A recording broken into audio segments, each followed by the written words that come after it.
ప్రియమైన దేవుని బిడ్డలారా, మీ అందరికీ యేసుక్రీస్తు నామంలో శుభవందనములు.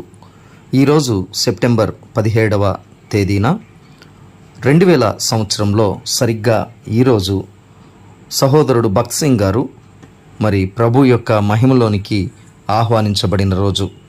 మరి అయ్యగారి యొక్క మాదిరికరమైన జీవితాన్ని జ్ఞాపకం చేసుకోవడం క్రైస్తవులందరికీ కూడా ఆశీర్వాదకరము.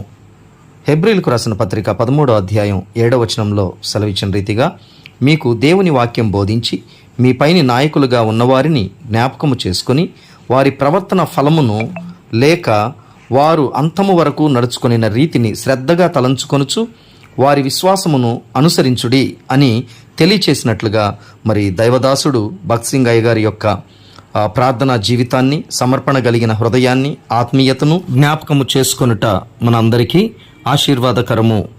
దేవుడు